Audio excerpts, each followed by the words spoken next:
നമസ്കാരം. മലയാളി വാർത്തയിലേക്ക് സ്വാഗതം. പശ്ചിമേഷ്യയിൽ സമാധാനം കുറച്ചുകാലത്തേക്ക് തുടരാനുള്ള സാധ്യതയായി. അതായത് അമേരിക്ക വെടിനിർത്തൽ തീയതി നീട്ടിയിരിക്കുന്നു. ഈ മാസം 22 വരെയാണ് വെടിനിർത്തൽ പ്രഖ്യാപിച്ചിരുന്നത്. ആ തീയതി നീട്ടിയിരിക്കുന്നു അമേരിക്ക. മാത്രമല്ല, ഇറാനിൽ രണ്ടു പക്ഷമുണ്ടാക്കാൻ അല്ലെങ്കിൽ ഇറാൻ ഭരണ നേതൃത്വത്തെ നെടുകെ പുലർത്താൻ അമേരിക്കൻ നയതന്ത്രത്തിന് കഴിഞ്ഞു എന്ന സൂചനയും ഇപ്പോൾ പുറത്തു വരുന്നുണ്ട്. അതായത് ചർച്ചയ്ക്ക് ഞങ്ങൾ തയ്യാറല്ല എന്നാണ് നേരത്തെ ഇറാൻ അറിയിച്ചിരുന്നത്. രണ്ടാം ഘട്ട ചർച്ചകൾ കഴിഞ്ഞ തിങ്കളാഴ്ച ഇസ്ലാമാബാദിൽ നടക്കേണ്ടതായിരുന്നു. ഒന്നാം ഘട്ട ചർച്ചകൾ അലസിപ്പിരിഞ്ഞിരുന്നു. എന്നാൽ രണ്ടാം ഘട്ട ചർച്ചകളിൽ പാകിസ്ഥാൻ അടക്കമുള്ള രാജ്യങ്ങൾ പ്രതീക്ഷ വച്ചിരുന്നു. പക്ഷേ ഇറാൻ അതിന് തയ്യാറായില്ല. അതിൻ്റെ ഏറ്റവും പ്രധാനപ്പെട്ട കാരണം ഹോർമൂസിൽ ഇറാൻ തുറമുഖങ്ങൾക്ക് നേരെ അമേരിക്ക നടത്തുന്ന ഉപരോധമാണ്. ഞങ്ങളെ ഭീഷണിപ്പെടുത്തി ഒരു കാരണവശാലും ചർച്ചാമേശയ്ക്കരികിൽ എത്തിക്കാൻ കഴിയില്ല എന്നാണ് ഇറാൻ പറയുന്നത്. അതായത് ഞങ്ങളുടെ തുറമുഖങ്ങളിലേക്ക് ഒരു കപ്പലും വരാൻ അമേരിക്ക അനുവദിക്കുന്നില്ല. ഞങ്ങളുടെ തുറമുഖത്തിൽ നിന്നും ഒരു കപ്പലും പുറത്തേക്ക് പോകാനും അമേരിക്ക അനുവദിക്കുന്നില്ല. അതുകൊണ്ട് തന്നെ ഉപരോധങ്ങൾ കൊണ്ട് ഞങ്ങളെ ഭീഷണിപ്പെടുത്തി ചർച്ചയ്ക്ക് വരാനായി നിർബന്ധിക്കുകയാണ്. അത് നടപ്പില്ല. ഉപരോധം പിൻവലിച്ചാൽ മാത്രമേ ഞങ്ങൾ ചർച്ചയ്ക്ക് വരികയുള്ളൂ എന്നാണ് ഇറാൻ്റെ നിലപാട്. പക്ഷേ ഒരു കാരണവശാലും ഉപരോധം പിൻവലിക്കില്ലെന്നും ആദ്യം ചർച്ച ചെയ്ത് ആണവ സമ്പുഷ്ടീകരണം അടക്കമുള്ള വിഷയങ്ങളിൽ വളരെ കൃത്യമായ ഒരു നിലപാടെടുത്ത് അത് അമേരിക്കയുടെ നിർബന്ധത്തിന് വഴങ്ങി അവിടെ ഒരു സമാധാന കരാർ ഉണ്ടായാൽ മാത്രമേ ഞങ്ങൾ ഹോർമൂസിൽ നിന്ന് പിന്മാറുകയുള്ളൂ എന്നും അമേരിക്ക നിലപാടെടുത്തു. ഇതോടുകൂടി ചർച്ചകൾ പരാജയപ്പെടുകയായിരുന്നു. അതായത് ചർച്ചയ്ക്ക് ആരും എത്താത്ത ഒരു സാഹചര്യമുണ്ടായി. കഴിഞ്ഞ തിങ്കളാഴ്ച നടക്കേണ്ടിയിരുന്ന ചർച്ചയ്ക്ക് ആവശ്യമായ എല്ലാ സജ്ജീകരണങ്ങളും പാകിസ്ഥാൻ ഒരുക്കുന്നു. അതിനുശേഷം കാത്തിരിക്കുന്നു. പക്ഷേ അമേരിക്കൻ സംഘമോ ഇറാൻ സംഘമോ എത്തുന്നില്ല. ഇറാൻ സംഘം വെട്ടിത്തുറന്നു പറഞ്ഞു ഞങ്ങൾ ചർച്ചയ്ക്കില്ല എന്ന്. പക്ഷേ ഇന്നിപ്പോൾ ഇറാൻ്റെ നിലപാട് മാറുന്നു എന്ന സൂചനയാണ് പുറത്തു വരുന്നത്. അതായത് നേരത്തെ IRGC ആണ് കടുത്ത നിലപാട് സ്വീകരിച്ചതെങ്കിൽ ഇപ്പോൾ IRGC അല്ല, മറിച്ച് ഇറാൻ്റെ പ്രസിഡന്റ് തന്നെ ഒരു അഭിപ്രായം പറയുകയാണ്. ഇറാൻ്റെ പ്രസിഡന്റ് മസൂദ് പെസഷ്കിയാൻ പറയുന്നത് IRGCയിൽ നിന്നും വിരുദ്ധമായ ഒരു അഭിപ്രായമാണ്. അതായത് അദ്ദേഹം പറയുന്നത് ചർച്ചയ്ക്ക് ഞങ്ങൾ തയ്യാറാണ്, ചർച്ചയുടെ വാതിലുകൾ ഞങ്ങൾ ില്ല എന്ന് തന്നെയാണ്. അതായത് പ്രസിഡന്റ് ചർച്ചയ്ക്ക് തയ്യാറാണ് എന്ന് പറയുന്നു. IRGCയുടെ അതായത് ഇറാൻ്റെ പട്ടാളത്തിൻ്റെ പ്രതിനിധികൾ ഒരു കാരണവശാലും ചർച്ചയ്ക്ക് വരില്ല എന്നും പറയുന്നു. അതായത് ഇറാൻ ഭരണകൂടത്തിൽ രണ്ട് തട്ടുണ്ടായിരിക്കുന്നു. ഇറാൻ ഭരണകൂടത്തിൽ തന്നെ തീവ്രവാദികളും മിതവാദികളും ഉണ്ടായിരിക്കുന്നു. ഇറാൻ്റെ പ്രസിഡന്റ് പെസഷ്കിയാനും മറ്റ് ചില രാഷ്ട്രീയ നേതാക്കളുടെയും അഭിപ്രായം എത്രയും പെട്ടെന്ന് അമേരിക്കയുമായി സഹകരിച്ച് ചർച്ച ചെയ്ത് സാധ്യമായ മേഖലകളിലെല്ലാം സമവായം ഉണ്ടാക്കി എത്രയും പെട്ടെന്ന് ഈ സംഘർഷം അവസാനിപ്പിക്കണമെന്നാണ്. കാരണം ഇറാൻ തകർക്കപ്പെട്ടുകൊണ്ടിരിക്കുന്നു. ഇറാൻ്റെ അടിസ്ഥാന സൗകര്യങ്ങളെല്ലാം ഇല്ലാതായിക്കൊണ്ടിരിക്കുന്നു.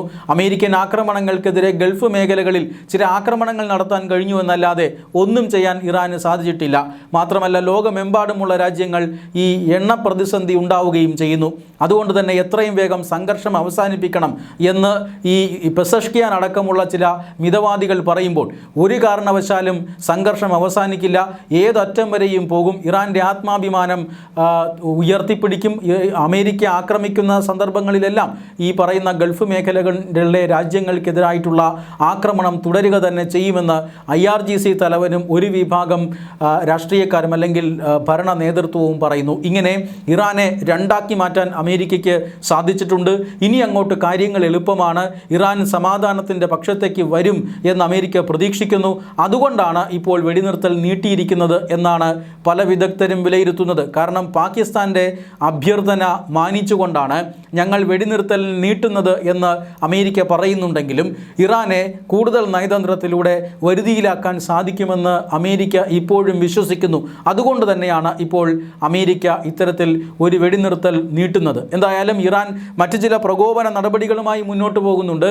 ഒരു കാരണവശാലും അമേരിക്ക വെടിനിർത്തൽ തീയതി നീട്ടില്ല, വെടിനിർത്തൽ തീയതി അവസാനിച്ചാൽ ഉടൻ തന്നെ കനത്ത ആക്രമണം നടത്തും എന്നൊക്കെ പറഞ്ഞുകൊണ്ടിരുന്ന അമേരിക്ക എന്തുകൊണ്ട് വെടിനിർത്തൽ തീയതി നീട്ടി എന്ന് ചോദിച്ചുകൊണ്ട് അമേരിക്കയെ കളിയാക്കി പ്രകോപനം സൃഷ്ടിക്കുന്നുണ്ട് ഇറാൻ. മാത്രമല്ല കപ്പലുകൾ ഹോർമൂസ് കടലിടുക്കിൽ വെച്ച് പിടിച്ചെടുത്തുകൊണ്ടും ഇറാൻ പ്രകോപനം സൃഷ്ടിക്കുന്നുണ്ട്. കഴിഞ്ഞ ദിവസം 3 കപ്പലുകളെയാണ് ഹോർമൂസ് കടലിടുക്കിൽ വെച്ച് ഇറാൻ്റെ സൈന്യം വേട്ടയാടിയത്. അതിൽ ഒരു കപ്പൽ ഇന്ത്യയുടേതായിരുന്നു. 3 കപ്പലുകളിൽ ഒരു കപ്പൽ വിജയകരമായി ഇവരുടെ വെടിവയ്പ്പിനിടയിലും ഹോർമൂസ് കടലിടുക്ക് കടന്നുപോകുന്നു. പക്ഷേ മറ്റ് 2 കപ്പലുകളെ പിടിച്ചെടുക്കാൻ ഇറാൻ സൈന്യത്തിന് സാധിച്ചു. ഈ പിടിച്ചെടുത്ത കപ്പലുകളിൽ ഒന്ന് ഇന്ത്യയുടേതാണ്. അങ്ങനെ ഇന്ത്യൻ്റെ ഒരു കപ്പലടക്കം 2 കപ്പലുകൾ ഇറാൻ്റെ സൈന്യം പിടിച്ചെടുത്ത് ഇറാൻ്റെ തീരത്ത് അടുപ്പിച്ചിരിക്കുകയാണ്. ഇത് വലിയ രീതിയിൽ പ്രതിഷേധം ഇറാനെതിരെ ഉയരുന്നുണ്ട്.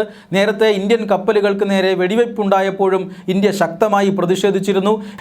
ഇന്ത്യയിലെ സ്ഥാനപതിയെ വിളിച്ചു വരുത്തിയാണ് ഇന്ത്യ ശക്തമായ പ്രതിഷേധമെന്ന് അറിയിച്ചത്. വാണിജ്യ കപ്പലുകൾക്ക് നേരെയുള്ള ആക്രമണം അതൊരു കാരണവശാലും അനുവദിക്കാനാവില്ല എന്ന് ഇന്ത്യ അന്ന് അർത്ഥശങ്കയ്ക്കിടയില്ലാതെ പറഞ്ഞിരുന്നു. അതിന് തൊട്ടു പിന്നാലെയാണ് ഇപ്പോൾ ഇന്ത്യയുമായി ബന്ധമുള്ള മറ്റൊരു കപ്പൽ കൂടി ഇറാൻ പിടിച്ചെടുത്ത് ഇറാനിയൻ തീരത്ത് അടുപ്പിക്കുന്നത്. ഇത് വരും ദിവസങ്ങളിൽ ഇന്ത്യയും ഇറാനും തമ്മിലുള്ള ചില പ്രശ്നങ്ങൾക്കും കാരണമാകും എന്നും ഇപ്പോൾ വിലയിരുത്തപ്പെടുന്നുണ്ട്. ഇന്ത്യ ഉടൻ തന്നെ ഇക്കാര്യത്തിൽ പ്രതികരണം അറിയിച്ചേക്കും. ഇന്ത്യ ആ കപ്പൽ രക്ഷപ്പെടുത്താനുള്ള ശ്രമത്തിൻ്റെ ഭാഗമാണ്. നേരത്തെ ഇന്ത്യ അടക്കമുള്ള സൗഹൃദ രാജ്യങ്ങൾക്ക് ഹോർമൂസ് കടലിടുക്കിലൂടെ കടന്നു പോകാമെന്നും സുരക്ഷിത പാത ഞങ്ങൾ ഒരുക്കുമെന്നുമൊക്കെയാണ് അന്ന് പറഞ്ഞിരുന്നത്. പക്ഷേ ഇന്നിപ്പോൾ ഇന്ത്യയുടെ കപ്പലുകൾക്ക് നേരെയും ആക്രമണം ഉണ്ടാകുന്നു.